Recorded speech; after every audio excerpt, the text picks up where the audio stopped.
Howdy folks, this is Todd from QuikStem, and I just want to show you just an average day in the life of a horse rancher.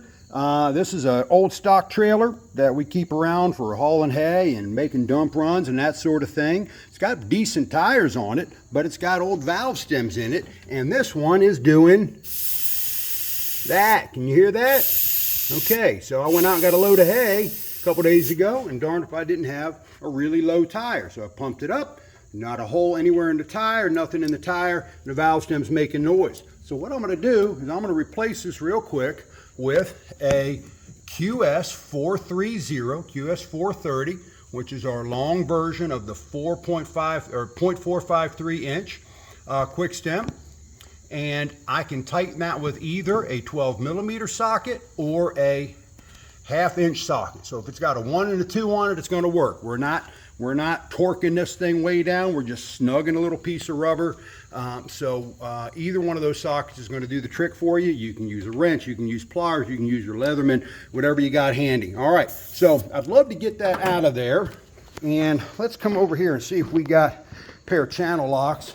But I doubt that's going to want to come out, in which case we're just going to cut it off of there and leave the extra in the tire. I just changed a tire a couple weeks ago that I put a QuikStem in years and years and years ago, and darn it, there was a little rubber.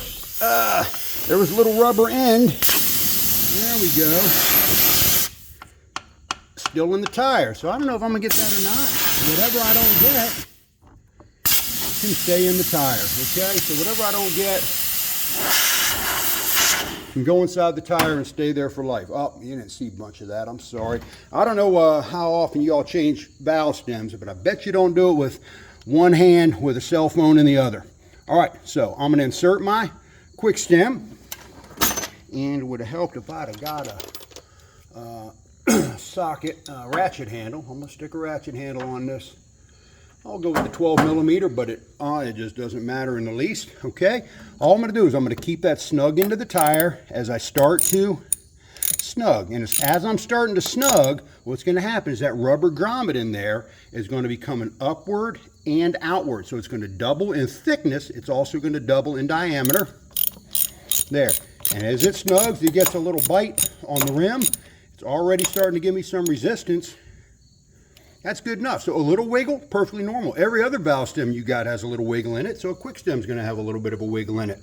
All right, I'm going to go ahead and pop that cap and stick an air chuck on there. Now here's the deal. If you want to check it when you're done, you can absolutely put a little bit of soapy water on there, and you get a bubble or so.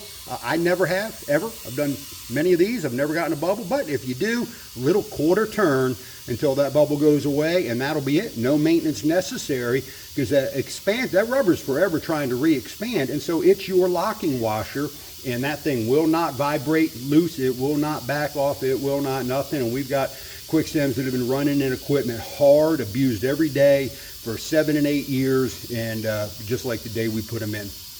All right, so there you go. That's a real-time installation of a QS430 QuikStem in the field, well, in the shop here, with one hand with a cell phone in the other, and that tire is permanently repaired and ready to get back to work. Thank you.